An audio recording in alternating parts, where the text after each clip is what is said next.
중국에서 이른바 우한 폐렴이 빠르게 확산하는 가운데 국내에서도 처음으로 확진자 한 명이 발생했습니다. 국내에서도 첫 번째 코로나19 사망자가 발생했습니다. 정부는 감염병 위기경보 단계를 경계에서 심각으로 격상하였습니다.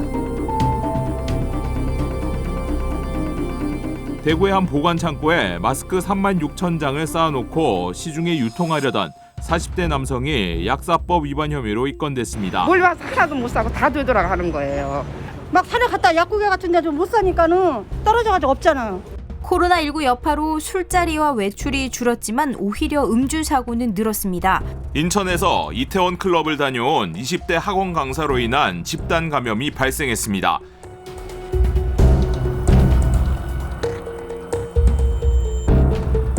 첫 환자 발생, 첫 사망자 발생, 그리고 1, 2, 3차 대유행이 이르기까지 정말 우리 일상이 많이 달라졌습니다. 빅데이터 상에서는 과연 우리의 달라진 일상 어떤 상황이 있었을까요?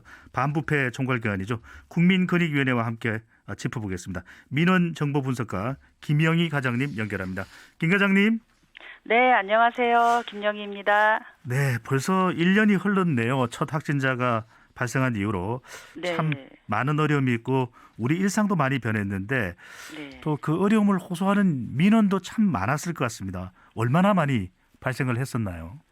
예, 저희 권익위가 민원을 모니터링한 시점이 국내 네. 첫 확진자가 발생한 작년 1월 20일이니까요. 어제까지 보면 딱 1년입니다. 네. 그래서 어제까지 코로나 관련 민원이 약 31만 9천 건 정도, 32만 건에 육박할 정도로 민원이 상당히 많이 발생을 했고요. 네. 좀 이해하기 쉽게 설명을 드리면 한 달에 평균 2만 5,500건 정도가 발생하고 있고 아하. 하루 평균 약 850건 정도가 발생하고 있다고 보시면 될 것 같습니다. 네. 자, 정말 상당히 많은 민원 건수라고 볼 수가 있겠는데 주로 어떤 내용들이 주를 이루나요?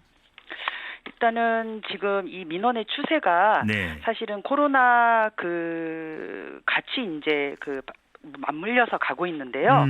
실제로 민원을 발생한 거를 좀 종합해서 보면 네.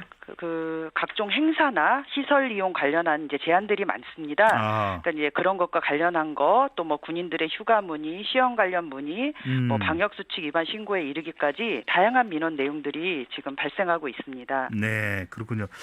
민원 내용도 다양하고 민원이 특히 좀 많이 발생한 지역이라고 하면은 어떤 곳일까요? 주로 코로나19 확진자가 많았던 곳일까요? 어떨까요?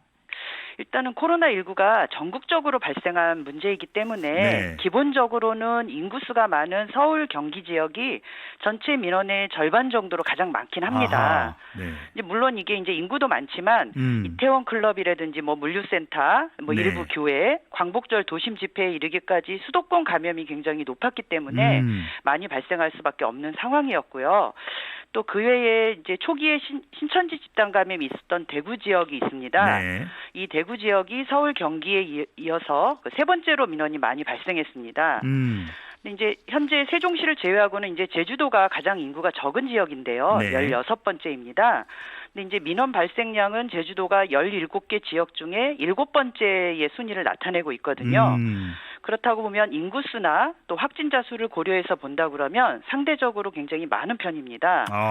또 반면 인천 지역은 인구수가 제법 많고 확진자 수도 제법 많은 지역인데 그것과 비교해서 본다면 민원은 또 상당히 적은 편입니다.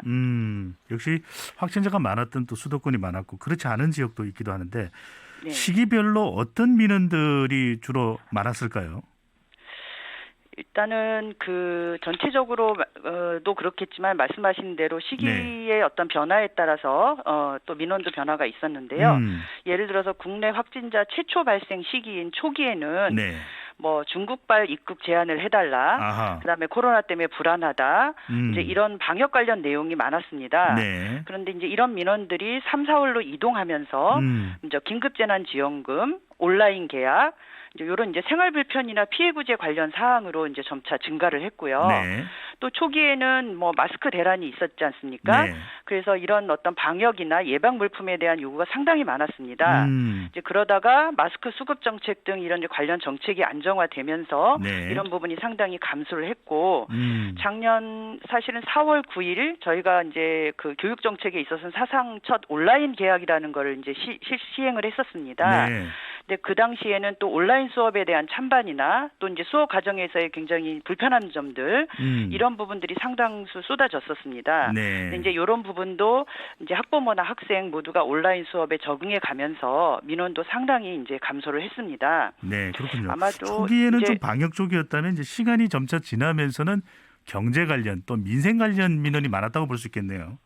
그렇죠. 아무래도 이제 코로나 상황이 장기화되면서 네. 점차 이제 국민들의 요구가 방역이나 국가적인 관심사보다는 일상에서의 각종 불편이나 애로사항 쪽으로 점차 민원의 중심이 이동하고 있는 것 같습니다. 그렇군요. 올해 들어서는 뭐 한 20여일 지났는데 뭐 시간이 충분하지는 않을 텐데 한 20여일 정도에 올해 들어서 주로 제기되고 있는 민원은 어떤 내용일까요?